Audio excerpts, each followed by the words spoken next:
ის რომ სირთულეს მოგესალმებით და დიდი მადლობა იმისთვის რომ დრო დაგვითმეთ.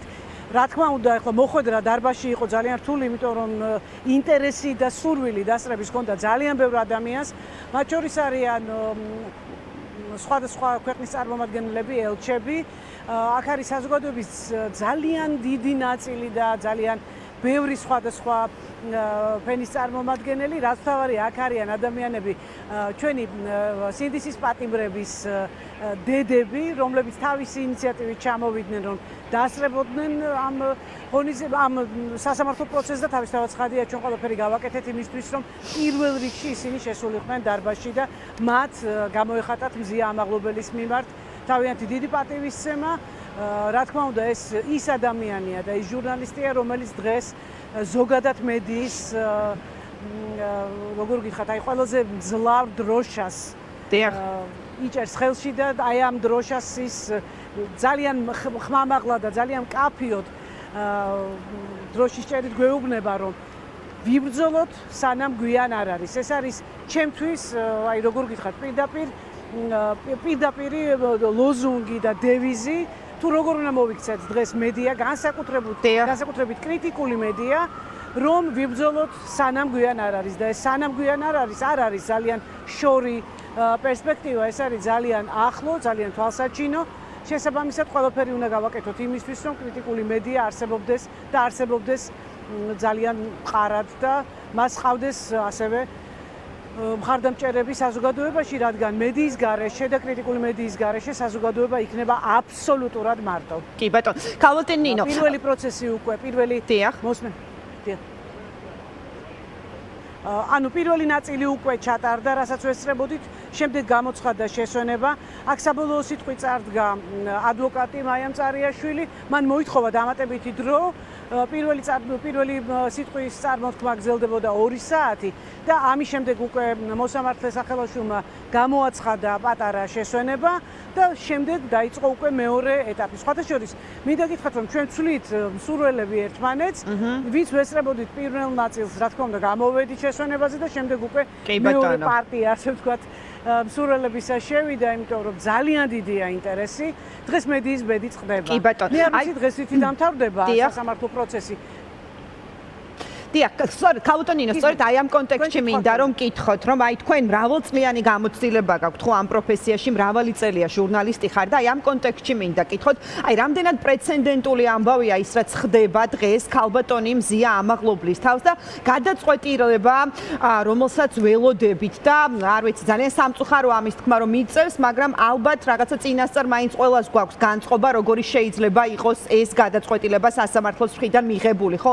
აი ეს როგორ ეს გადაწყვეტილება ქართული ჟურნალისტიკის ისტორიაში ზოგადად. აი რა პრეცედენტია ეს რაც ხდება ქალბატონი მზია ამაღლობლის თავს და რა გადაწყვეტილებაც უნდა მოვისმინოთ.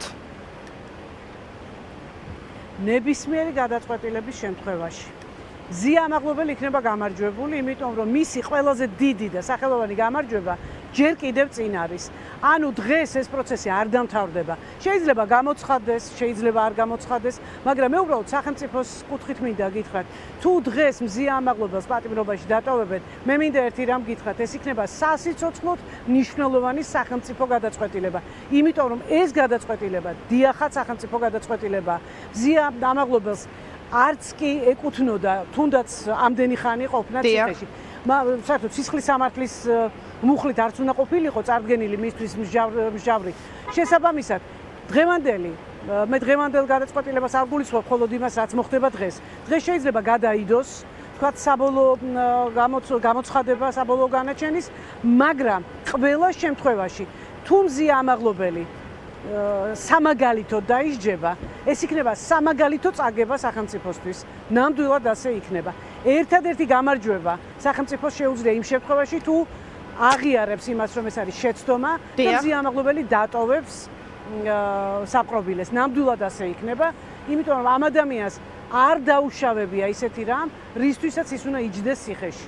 ამდენი ხანი და პლუს კიდე 4-დან 7 წლამდე, რომელიც არ არის შესაბამისი მუხლი იმასთან, რაც ვთქვათ, ამ წუთას რაზეც ედება ბრალი მზია ამაღლობელს. კი ბატონო, და ქალბატონ ნინო, ასევე მინდა გკითხოთ, თქვენც მოისმენდით, ხო, ირაკლი დგებუაძის მოსმენის, ესე ვთქვათ, შანსი გქონდა ბევრჯერ.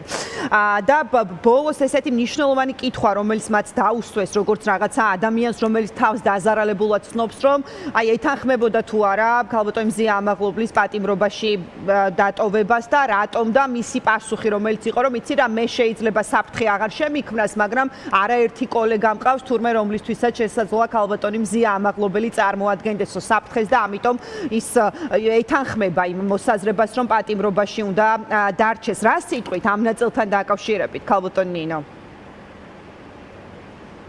ამ ნაწილთან დაკავშირებით მე მხოლოდ შევიძლია უთანაგრძნო ირაკლი გებუაძეს, იმიტომ რომ ამ წინადადებით მან ძალიან ცუდი რაღაც გააკეთა.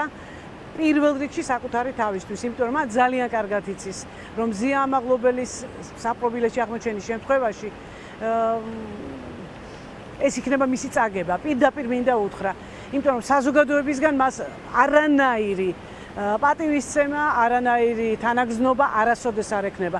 საზოგადოებისგან, რომელმაც ჩვენივრად იცის, რომ დღეს ამ წუთას მზია ამაღლობელი აბსოლუტურად არა იმ მუხლით და არა იმ თქვათ სტატუსით არის ახლა სასამართლო დარბაზში, რომელიც მას ეკუთვნის. პირიქით ეს ადამიანი თავისუფლად შეიძლება ყოფილიყო თუნდაც გარეთ და ისე მისულიყო სასამართლო პროცესებზე და ისე ყოფილიყო განხილვა ამ საქმის. ეს არის სპეციალური დასჯა ადამიანის, ქალის და მე არ ამგონია რომ ირაკლი გებუაძისთვის რაიმე შემთხვევაში, ნებისმიერ შემთხვევაში ეს იყოს თქვათ რაიმე ღირსების შემქმნელი. პირიქით გონია რომ ეს მისთვის ძალიან ცუდი პრეცედენტი იქნება.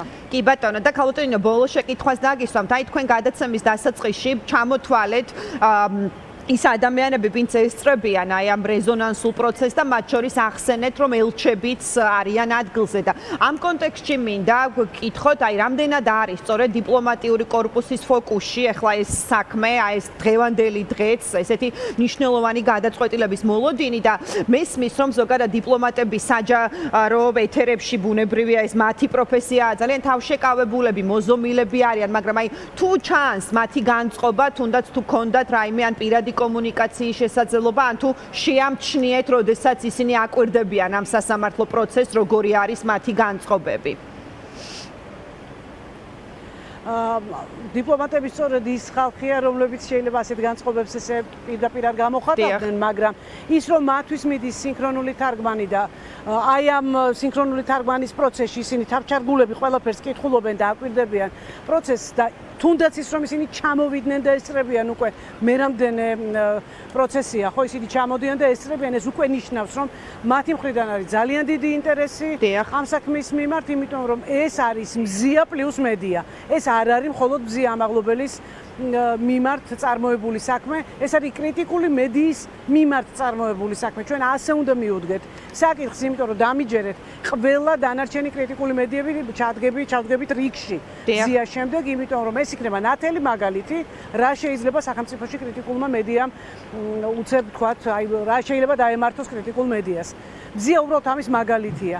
მზია გვეუბნება, იბრძოლეთ სანამ გვიან არ არის და ჩვენ უნდა ეს დავიჯეროთ, გავიაზროთ და უნდა ვიბრძოლოთ სანამ გვიან არ არის. ზუსტად ასე დგას ახლა საკითხი. ხოლო რაც შეეხება იმას, თქვა დიპლომატები რას გამოხატავენ ამის მიმართ, ის საერთაშორისო ინტერესი, რომელიც სხვადასხვა კუთხით არის მზიას მიმართ გამოხატული, ეს იქნება საერთაშორისო გამოცემები, ეს იქნება საერთაშორისო სხვადასხვა რანგის ტელევიზიები, აბსოლუტურად გასაგებია და ევროპარლამენტის სხდომებზე მზია ამაღლობელი საკითხით დაწყება საერთოდ საქართველოს საკითხების, ეს უკვე ნიშნავს იმას, რომ ინტერესი ჩვენი ქვეყნის მიმართ არსებობს და მე ვისურვებდი, რომ ეს ინტერესი იყოს რაც შეიძლება დიდი ხნის განმავლობაში, რადგან ეს ნიშნავს, რომ ჯერ კიდევ საქართველოს ევროპარლამენტის ინტერესის საგანია და ევროპის ქვეყნების რაღაცნაირად აი ამ ინტერესში ჯდება.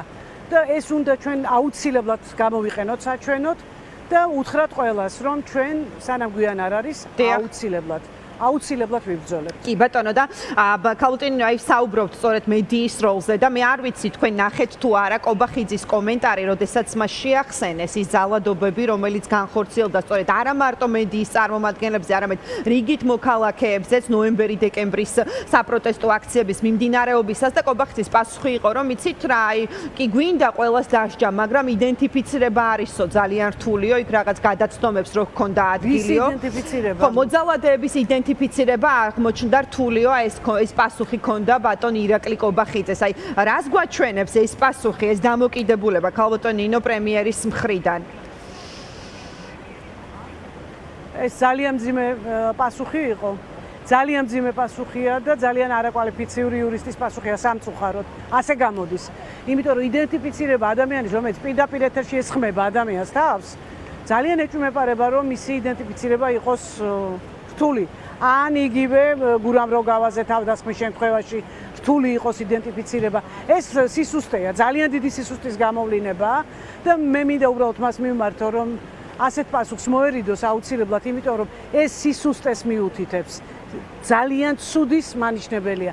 როდესაც სახელმწიფოს იდენტიფიცირება არ შეუძლია ადამიანის, რომელიც თავს ესხმის მეორე ადამიანს პირდაპირ ეთერში, ეს ნიშნავს, რომ მას უბრალოდ უნარი არ აქვს მართოს ქვეყანა. სამწუხაროდ აი ამის მანიშნებელია ეს. კი ბატონო. ძალიან დიდი მადლობა. მადლობა ქალბატონ ნინო ზაუტაშვილი გვერდთვებოდა ჩვენ აჭარიდან პირდაპირ ეთერში, სადაც